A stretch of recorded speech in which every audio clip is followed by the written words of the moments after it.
नमस्कार साथियों, करनाल से यमुनानगर के मध्य की कनेक्टिविटी को बेहतरीन बनाने के लिए एक विशेष रेलवे परियोजना पर कार्य किया जा रहा है, जिसमें लगभग 574.94 एकड़ जमीन अधिग्रहण की आवश्यकता पड़ने वाली है और ये जमीन अधिग्रहण बहुत महंगा पड़ने वाला है। करनाल से यमुनानगर 64 किलोमीटर नई रेलवे लाइन के ऊपर करनाल, रंबा, इंद्री, लाडवा, रादौर, दामला और यमुनानगर में नए स्टेशन बनाने का कार्य भी किया जाने वाला है। करनाल यमुनानगर रेलवे लाइन पर 574.98 एकड़ जमीन अधिग्रहण जो की जाएगी, उसमें लोगों को 3 से 4 करोड़ का मुआवजा भी कई इलाकों में मिलता हुआ नजर आ रहा है।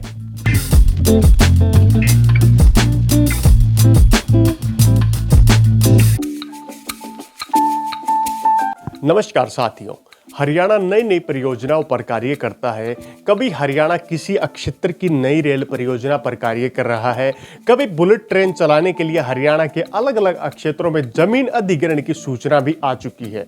लेकिन हरियाणा की एक 20 से 25 वर्ष पुरानी मांग आज तक पूरी नहीं हो पाई। हम इस वीडियो के माध्यम से आपको वीडियो में बताएंगे कि इस रेलवे कॉरिडोर से कितना फायदा होगा और ये रेलवे कॉरिडोर क्यों यमुनानगर के लोगों की लाइफलाइन बनने वाला है। करनाल से लेकर के यमुनानगर के मध्य में एक नई रेल परियोजना पर कार्य किया जाने वाला था।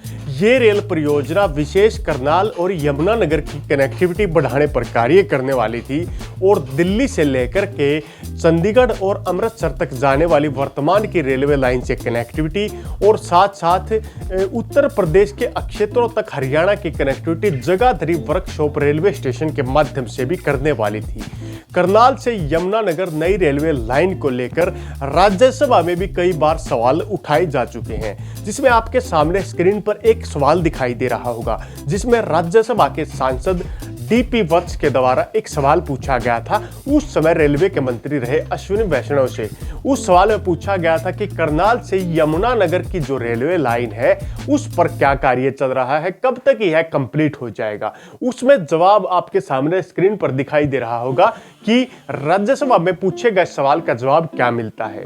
इसी प्रकार करनाल से यमुनानगर के मध्य में 64 किलोमीटर लंबी ये रेलवे लाइन बिछाई जानी थी, जिसको लेकर एक डीपीआर उस समय तैयार की गई थी और उस डीपीआर में 883.78 करोड़ का बजट निर्धारित किया गया था कि इस रेलवे कॉरिडोर पर इतना बजट आएगा। लेकिन उसके बाद एक रिपोर्ट और तैयार की जाती है। उस रिपोर्ट में 1173 करोड़ रुपए का बजट यहां पर शो किया गया कि इस रेलवे कॉरिडोर पर 1173 करोड़ रुपए खर्च होंगे, जिसमें से हरियाणा 51% और रेलवे विभाग 49% की हिस्सेदारी देने का कार्य करेगा, जो राज्यसभा के सवाल के जवाब में भी आपको साफ तौर पर दिखाई दे रहा होगा।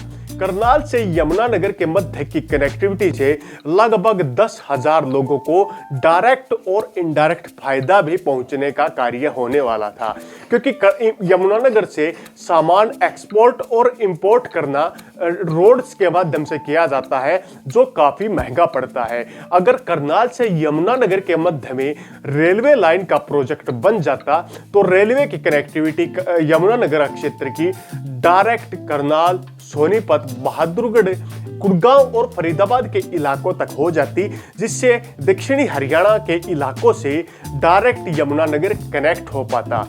करनाल से यमुनानगर रेलवे लाइन के ऊपर कुल 7 स्टेशन प्रस्तावित थे, जिनमें से 5 नए स्टेशनों का निर्माण कार्य होना था और ये रेलवे कॉरिडोर करनाल के वर्तमान के रेलवे स्टेशन से ही स्टार्ट की जाने वाली थी, जिनमें पहला स्टेशन करनाल, दूसरा स्टेशन की बात करें तो रंबा, करनाल का ही एक नजदीकी इलाका पड़ता है आउटर करनाल का। तीसरा स्टेशन करनाल क्षेत्र का ही इंद्री, इंद्री से आगे बढ़ता हुआ लाडवा, लाडवा से रादौर, रादौर से दामला, दामला से यमुनानगर और यमुनानगर के इलाके में जगाधरी वर्कशॉप के इलाकों से डायरेक्ट कनेक्टिविटी होने वाली थी।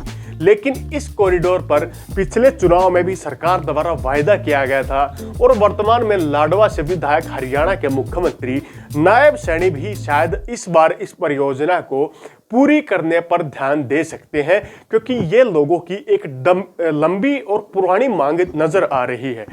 करनाल से यमुनानगर नई रेलवे लाइन के ऊपर 574.98 एकड़ जमीन अधिग्रहण की जाने वाली थी, जिसको लेकर डीपीआर लगभग तैयार हो चुकी थी। करनाल से यमुनानगर रेलवे लाइन का जमीन अधिग्रहण सबसे महंगा पड़ने वाला है, क्योंकि ये कॉरिडोर करनाल से दादूपुरा के इलाके, दादूपुरा से रंबा के इलाके, रंबा से खेड़ीबान सिंह, इसके बाद गढ़ी गुरजन, दमन हेड़ी, इंदरी, बघेरी, अनगढ़, खानपुर, बड़ौदा, बपड़ी, लाडवा, बरशामी, रतनगढ़, रादौर, बकना, जुबला, डामला, यमुनानगर और जगाधरी के इलाकों की 574.98 एकड़ के आसपास जमीन अधिग्रहण होने वाली थी। इसमें कुछ छोटे छोटे गांव का क्राइटेरिया हो रह गया है, उसको भी आप मेंटेन करने का कार्य बाद में कर सकते हैं। लेकिन ये जमीन अधिग्रहण काफी महंगी सरकार को नजर आई और पता नहीं सरकार के सामने क्या कारण थे कि करनाल से यमुनानगर तक बिछने वाली इस नई रेलवे लाइन के 64 किलोमीटर रूट को आज तक हरियाणा सरकार और रेलवे मंत्रालय पूरा नहीं कर पाया। पिछले दिनों रेलवे मंत्रालय की तरफ से एक बजट जारी करने का नोटिफिकेशन भी निकाला था कि इस रूट का बजट जारी करने के लिए वो तैयार बैठे हैं, लेकिन उस नोटिफिकेशन के बाद भी कोई खास जवाब नहीं मिल पाया।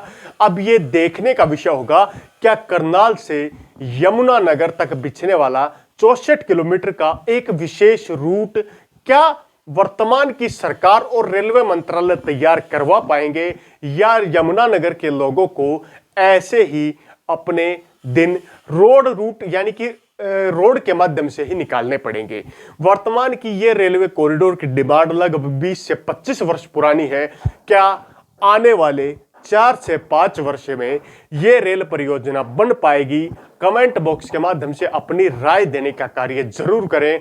हमारा मकसद खाली सवाल उठाना था, सवाल हमने इस वीडियो के माध्यम से उठा दिया है। अब आप लोगों की मर्जी है क्या ये वीडियो कहां तक पहुंच पाती है। तब तक के लिए आप लोगों से विदा लेते हैं। तब तक जय हिंद, जय भारत। अगर आप अब तक आपने हमारा चैनल सब्सक्राइब नहीं किया तो आप लोगों से रिक्वेस्ट, हमारे चैनल को सब्सक्राइब करने का कार्य जरूर करें। इसी के साथ अगली वीडियो तक आप लोगों से विदा लेते हैं। तब तक के लिए जय हिंद, जय भारत।